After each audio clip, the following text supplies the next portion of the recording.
परमेश्वर के प्रियो, जय मसीह की। आज हम बाइबल के एक शब्द का अर्थ समझने की कोशिश करेंगे, जो शब्द हम कई बार प्रार्थना में, अपने घर में, चर्च में उच्चारण करते हैं। वह शब्द है हालेलुयाह। यह एक स्वर्गीय शब्द है। बाइबल के अंदर यह शब्द 24 बार लिखा है। आज का यह वीडियो आपका आत्मिक ज्ञान बढ़ाने वाला है। हो सकता है कितने सारे मसीह भाई और बहनों को इस शब्द का अर्थ मालूम भी होगा। बहुत खुशी की बात है, प्रभु आपको आशीष दे। लेकिन कई बार कई नए विश्वासी भाई और बहन ऐसे हैं, शायद उन्हें इस शब्द का अर्थ मालूम नहीं है। तो आइए विस्तार से हालेलुया इस शब्द का सही अर्थ क्या है जानते हैं। यह शब्द इब्रानी भाषा का है। इसे जब यूनानी भाषा में अनुवाद करते हैं तो यह शब्द हालेलुया बनता है। दोस्तों, इब्रानी भाषा में एक शब्द है हलाल, जिसका अर्थ होता है प्रेस यानी कि प्रशंसा। दूसरा शब्द है याह या जाह। इसका अर्थ होता है यहोवा यानी कि यहोवा परमेश्वर। इसका मतलब पूरा शब्द बना हालेलुयाह।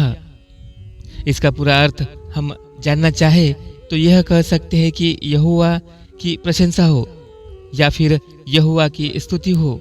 इंग्लिश में हम कहेंगे प्रेज द लॉर्ड। इस शब्द को अधिकतर आराधना के समय यूज किया जाता है। प्रार्थना या आनंद के समय प्रभु की स्तुति के लिए यह शब्द उच्चारण किया जाता है। वास्तव में यह शब्द इब्रानी है, जिसका अनुवाद किसी भी भाषा में नहीं किया गया। हालांकि पूरी बाइबल अनुवादित है।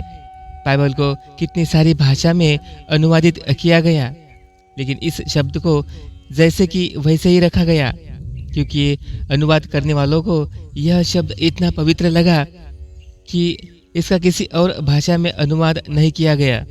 इस शब्द को जैसे कि वैसे ही रखा गया है। आज भी आप देखोगे इस पूरी दुनिया में कितनी सारी भाषाओं में लोग प्रार्थना करते हैं, लेकिन एक शब्द सभी भाषाओं में जैसे कि वैसे ही बोला जाता है, और वह शब्द है हालेलुयाह।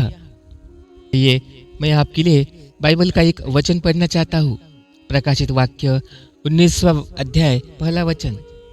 इसके बाद मैंने स्वर्ग में मानो बड़ी सी भीड़ को ऊंचे शब्द से यह कहते सुना कि हालेलुयाह, उद्धार और महिमा और सामर्थ हमारे परमेश्वर की है। अगला वचन पढ़ना चाहता हूँ। प्रकाशित वाक्य 19 अध्याय 6वां वचन, जिसमें इस प्रकार लिखा है, क्योंकि हमारा प्रभु परमेश्वर सर्वशक्तिमान राज्य करता है।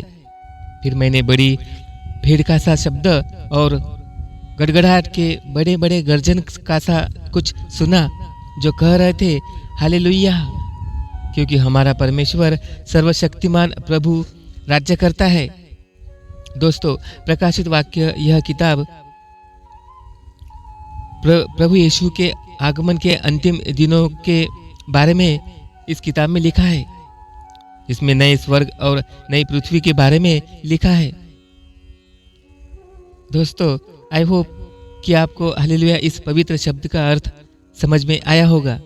अब कुछ लोग सोचते हैं कि इस शब्द का प्रार्थना में, चर्च में कब और कितनी बार उच्चारण करना चाहिए। हालेलुया का मतलब है प्रभु की स्तुति हो, तो इसे हमें कितनी बार भी उच्चारण करें तो भी कम है। प्रभु की स्तुति हमें हमेशा करनी चाहिए, क्योंकि वही एक उद्धार करता है जो हमारी सारी प्रार्थना का उत्तर देता है। आज के समय में, इस स्वार्थी युग में हमारी सहायता करने वाला कौन है? संकट के समय तो रिलेटिव्स, दोस्त, पड़ोसी भी मुंह फेर लेते हैं। तब हमारी कौन मदद करता है? सिर्फ और सिर्फ हमारा प्रिय परमेश्वर। तो आइए उसकी स्तुति करें और मेरे साथ जोर से कहिए हालेलुया, हालेलुया। प्रभु की स्तुति हो, प्रेज द लॉर्ड। प्रियो, आपसे रिक्वेस्ट है कि मुझे आप बताइए कि इस वीडियो में अगर कोई पॉइंट छूट गया है, या फिर मैं अगला वीडियो किस टॉपिक पर बनाऊं। आमीन। हौसन्ना, इन जैसे शब्दों का अर्थ क्या है, इनका इतिहास क्या है, इस सब के बारे में हमने पहले ही वीडियो बना रखे हैं। आप चैनल को विजिट कीजिए, आपको इन शब्द के अर्थ मिल जाएंगे। जैसे कि प्रभु यीशु के क्रूस पर INRI क्यों लिखा होता है, गुड फ्राइडे को गुड क्यों बोला जाता है, इसका इतिहास क्या है, सविस्तर जानने के लिए आप हमारे चैनल को विजिट कर सकते हैं। आपके सुझाव मुझे प्रेरणा देते हैं। आपके लाइक कमेंट्स मेरे लिए प्रभु के आशीष के बराबर है, तो कमेंट्स करना ना भूलिए। आपका ब्रदर राहुल आपसे इजाज़त लेता हूँ। प्रभु आपको खुश रखे, चंगा रखे और आशीष दे। आमीन।